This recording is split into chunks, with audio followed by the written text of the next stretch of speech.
कई सालों तक जब देश की आर्थिक रफ्तार को बढ़ाने की जिम्मेदारी ज़्यादातर सरकार के कंधों पर थी, यानी सरकार खुद सड़कों, पुलों, मेट्रो और रेलवे जैसे प्रोजेक्ट्स में भारी खर्च करके अर्थव्यवस्था को गति दे रही थी, अब वही जिम्मेदारी धीरे धीरे प्राइवेट सेक्टर अपने हाथों में लेता हुआ नजर आ रहा है। प्रोजेक्ट्स टुडे नाम की एक एजेंसी के ताज़ा डेटा के मुताबिक FY26 की दूसरी तिमाही यानी कि जुलाई से सितंबर 2025 में प्राइवेट कंपनियों ने करीब 10.5 लाख करोड़ रुपए के नए इन्वेस्टमेंट प्रोजेक्ट्स का ऐलान किया है। ये एक साल पहले के मुकाबले लगभग 2 गुना है। अगर पूरे साल की पहली छमाही यानी कि अप्रैल से सितंबर 2025 तक का डेटा देखें तो कुल 34 लाख करोड़ रुपए के निवेश प्रोजेक्ट्स घोषित किए गए हैं, जो पिछले 6 महीनों के मुकाबले करीब 22% ज़्यादा हैं। सबसे दिलचस्प बात यह है कि इनमें से 70% से ज़्यादा निवेश अब प्राइवेट कंपनी की तरफ से आना शुरू हुआ है, यानी कि निवेश का फोकस अब सरकार से हटकर प्राइवेट कैपेक्स की ओर शिफ्ट होता हुआ नजर आ रहा है। अब अगर देखें कि प्राइवेट सेक्टर के अंदर कौन से क्षेत्र सबसे तेजी से निवेश कर रहे हैं, तो मैन्युफैक्चरिंग और इलेक्ट्रिसिटी एनर्जी जिसे हम कहते हैं सबसे आगे है।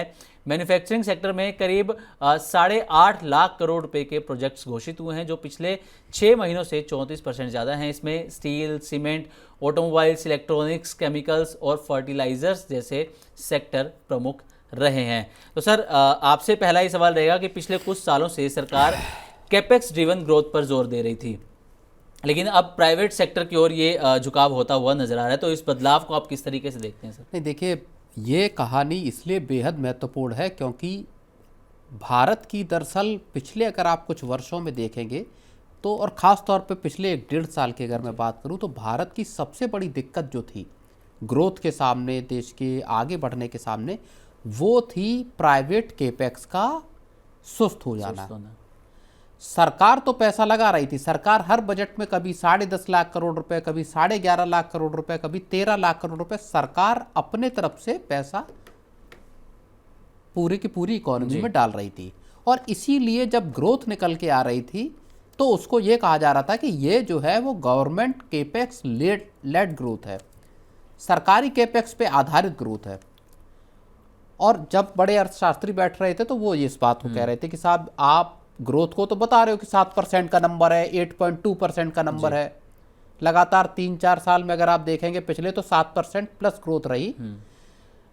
अब जो पहला ये जो डेटा आया है, जो पहली छमाही का डेटा आया है, ये बता रहा है कि 34 लाख करोड़ रुपए का जो इन्वेस्टमेंट हुआ है, केपेक्स आया है, इसका 70% हिस्सा ऐसा है जो निजी कंपनियों ने पैसा लगाया है प्राइवेट सेक्टर से। इसका मतलब क्या है? इसका मतलब सीधे तौर पे ये है सिमरनजीत, कि कंपनियों के अंदर अब ये भरोसा पैदा हो रहा है कि अब देश में पैसा आप लगाइए और इससे लॉन्ग टर्म का ग्रोथ और लॉन्ग टर्म के प्रॉफिटेबिलिटी इसको क्रिएट किया जा सकता है। तो यहाँ जो सरकार की एक सबसे बड़ी मुश्किल थी वो यहाँ पे ईज आउट होती हुई, दूर होती हुई दिखाई दे रही। इसका असर क्या पड़ेगा? इसका सीधा असर ग्रोथ पे आपको दिखाई देगा। हो ये रहा था कि सरकार तो पैसा लगा ही रही है, चाहे आपका पुल या सड़क इंफ्रास्ट्रक्चर का जो मैसिव डेवलपमेंट है उन पे सरकार तो पैसा लगा रही थी, प्राइवेट कंपनियां उसमें फिसड्डी साबित हो रही थी जी। और इसी वजह से हमने जब देखा कि जो FY25 की जो सेकंड क्वार्टर की जो ग्रोथ थी देश की, आपकी GDP ग्रोथ थी, वो 5.4% के अच्छे खासे जो है लो पे चली गई थी। 1.5 साल के लो पे चली गई थी तब 5.4% की। और उसके पीछे वजह क्या थी? उसके पीछे सबसे बड़ी वजह थी 2.2% का मैन्युफैक्चरिंग सेक्टर की ग्रोथ का रह जाना।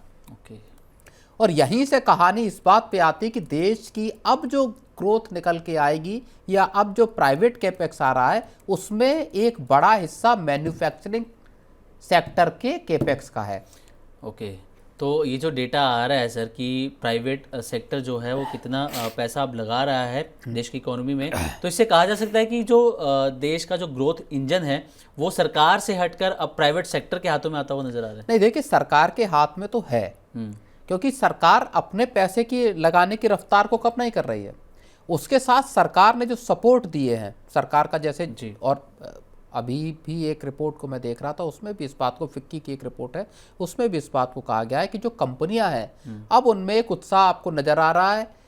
मजबूत जो है वो मैक्रो इकोनॉमिक सिचुएशन है, भले ग्लोबल लेवल पे अनसर्टनिटी बनी हुई है, लेकिन जो डोमेस्टिक डिमांड है वो मजबूत है। जीएसटी के सरकार का रेट कट जो है वो बड़ा फायदा देता हुआ नजर आ रहा है।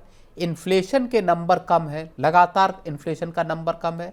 रिजर्व बैंक ने 100 बीपीएस की कटौती की रेट में, रेपो रेट में, और उसके बाद 100 बीपीएस का ही सीआरआर का कट किया।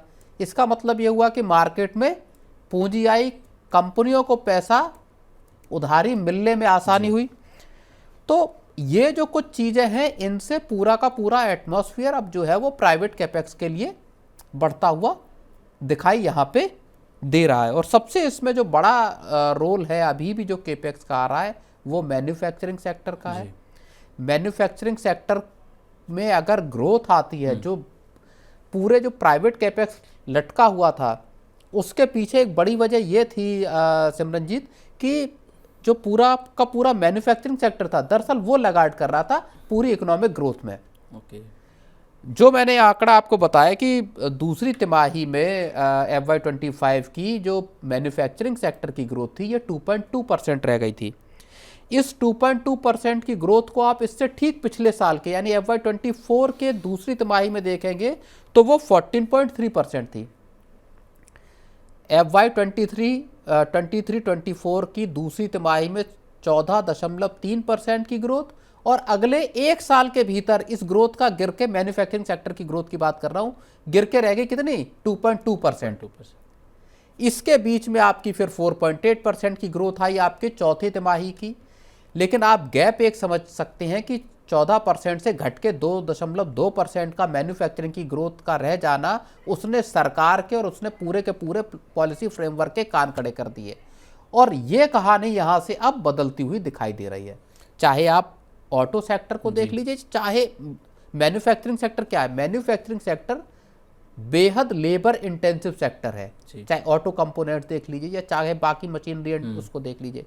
यहां जब ग्रोथ निकल के आएगी तो वो नौकरियां भी पैदा करेगी और सरकार की एक और मुश्किल को कम करेगी। और जब मैन्युफैक्चरिंग सेक्टर की ग्रोथ बड़ी होगी तो देखिए पहली तिमाही में जब अगर हम उसके ग्रोथ के नंबर देखते हैं 7.8%, तो उसमें भी मैन्युफैक्चरिंग सेक्टर की ग्रोथ कितनी रही? 7.1% रही। तो मैन्युफैक्चरिंग की ग्रोथ और जीडीपी की ग्रोथ दरअसल एक साथ बढ़ते हैं। यहां से जीडीपी, अच्छा, दूसरा जो अनुमान आ रहा है कि अब जो दूसरी तिमाही की ग्रोथ आएगी वो अच्छी ग्रोथ रहने की बात कही जा रही है। और अगर मैन्युफैक्चरिंग सेक्टर की ग्रोथ अच्छी आती है तो ओवरऑल जो ग्रोथ का स्ट्रक्चर है उसको ये अपवर्ड ले जाने में मददगार साबित होगी। ओके, तो सर क्या आप सरकार को अपने कैपिटल स्पेंडिंग को कम करके प्राइवेट सेक्टर को एक स्पेस देना चाहिए? फिर नहीं, प्राइवेट सेक्टर को स्पेस देने में सरकार कहीं अड़ंगा नहीं लगा रही कि आप पैसा न लगाइए। दरअसल कंपनियां एक बहुत सतर्क रुख अख्तियार किए हुए थी। उनको आउटलुक कारोबार का बहुत अच्छा नजर नहीं आ रहा था, प्रॉफिट्स अच्छे नजर नहीं आ रहे थे। दूसरी तिमाही के अगर आप क्वार्टरली रिजल्ट्स को भी देखेंगे तो वो भी दुरुस्त होते हुए नजर आ रहे हैं। और माना यह जा रहा है कि अब यहां से जो अर्निंग्स के जो नंबर खराब आने का दौर था वो यहां पे अब खत्म हो जाता। अब इसके बाद अपवर्ड डायरेक्शन में अर्निंग्स के ग्रोथ के जाने का मामला है। कंपनियों की जब अर्निंग बढ़ेगी तो जाहिर तौर पे वो और पैसा लगाएंगे जिससे कि लॉन्ग टर्म की एसेट्स क्रिएट हो और नौकरियां और बाकी पूंजी कैपिटल जो है फॉर्मेशन का रास्ता बने। मैं यही आपसे पूछने वाला था कि क्या इससे जॉब क्रिएशन में भी एक उछाल देखने को मिलेगा सर? बिल्कुल, और खास तौर पे बात फिर मैं मैन्युफैक्चरिंग पे लेके आ रहा हूं। सबसे बड़ा जो लेगार्ड था वो मैन्युफैक्चरिंग सेक्टर था। मैन्युफैक्चरिंग सेक्टर की अगर ग्रोथ बढ़ती है, वहां अगर कंपनियां इन्वेस्टमेंट कर रही हैं तो इससे लार्ज अमाउंट में नई नौकरियां पैदा होंगी। और ये जो AI का जो खतरा आया उससे भी शायद एक बड़ी राहत दे सकती है। ओके।